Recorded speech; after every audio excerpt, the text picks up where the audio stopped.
The Roundup is a 2022 South Korean action film starring Ma Dong-seok or Don Lee. This is a sequel to the 2017 movie The Outlaws. This is categorized in Korea as the crime city genre or the Roundup film series. There is a total of 4 films in this series: The Outlaws, The Roundup, the film that I am reviewing now, The Roundup No Way Out or Crime City 3, and The Roundup Punishment, Crime City 4. Now, the third film came out in 2023, the fourth film is coming out in 2024, and this film, The Roundup, came out in 2022.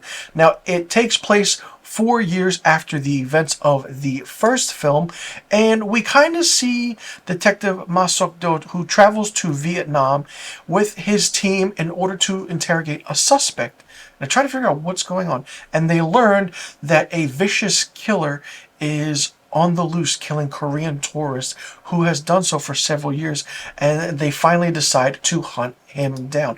The movie runs for 106 minutes long and had a budget of 10.5 billion Korean won. So just do the currency exchange and you'll know how much this movie costs to make. The box office was 101 million in US dollars, and this is a big franchise in South Korea. I love Don Lee, Ma Dong-seok, as an actor. I mean, most of you know him from Eternals or Train to Busan, and this crime film is really in your face. It doesn't stop with the action. The jokes are there as well. It's a crime action film. Every single character has a great amount of screen time in this, and it's just so much fun. And Don Lee's character will go through many lengths to stop the villain in this. There are no gun scenes at all. Maybe one gun scene in this, but the first film and then this film have a lot of axe and knife fighting scenes that is so well choreographed. It's so badass from start to finish. When you see the manipulation going on, how the character of Ma Sok-do really is ahead of everyone and the villains, and just like trying to figure out, like, okay, what is this? What can happen?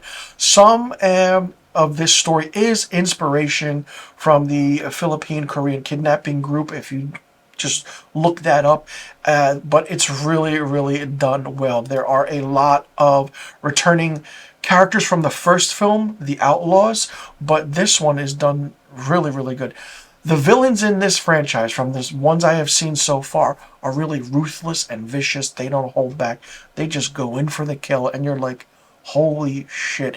These characters could not even pass an American film because they're more, they would be more mentally, in a way, vicious like they are in this, and it's just really crazy how everything goes.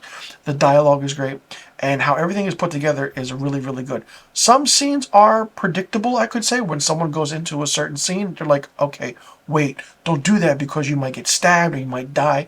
But it's an instance where we find things out, and it's really good. The characters don't really go to Vietnam for a very long time. I would say maybe for 45 minutes of this film take place in Vietnam, then it goes back to South Korea, or Korea for that matter, and it's a really well done movie. I really enjoyed it. Love the first one. I'll leave a link to that in the description box below. You can check out my review for that. But this franchise evidently is part of a 8-film series that was announced by Ma Dong-seok, and he kind of is calling it his Universal Fast and the Furious franchise. But I mean, this character doing 8 films would be tremendous. Like, what can you do? How many villains can you bring in? What else will be the aspect of all these, what can go on with this character? Ma Dong-seok is a phenomenal actor. I want to see him in more films. He does a lot of South Korean films. He's a badass action star, and he's probably one of my favorites currently right now in the world. Love the presence he gives off in a scene, and also they throw in some comedy moments here and there to lighten the mood. Then it gets serious again. Then they throw in another comedy moment. It's just done so well. I want Ma Dong-seok or Don Lee to do more American films. Yes, okay, he was in the Eternals. but that was a big cast. He didn't have a big role in that. I wanted him in more maybe action movies or more romantic comedy movies, because he seems like the guy to do that. But this was done so well. The directing is great. The acting is great. This movie was, like I said, 106 minutes long. It's not that long. The first film is 121 minutes long, so 2 hours and 1 minute. The third film is 105 minutes, and the fourth film is rumored to be 109 minutes long. I love this franchise. It's really done really well, and I'm really curious, and I can't wait to see part 3 and 4. Yes, I know I'm behind on it, but it's very hard to watch South Korean films on streaming services, especially when they're not on the big name streaming services. But I actually watched the Roundup on Peacock, which is on now streaming, which didn't have any ads. But the first one, The Outlaws, I saw on the Roku channel, which was really good. But all in all, great series, great sequel, great film. And this is, like I said, this is called the Roundup film series, or the Crime City series. The first one is The Outlaws, then it's the Roundup No Way Out, and the Roundup Punishment.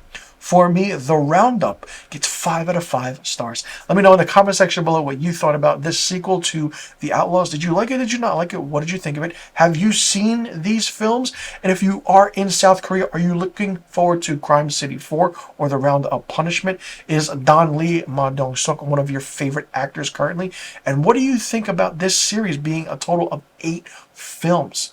Let me know in the comment section below about all the questions I just asked, and also let me know what rating you would give the Roundup, and be sure you click that subscribe button and hit that notification bell for new review videos on my channel. I will see you all in the next review video.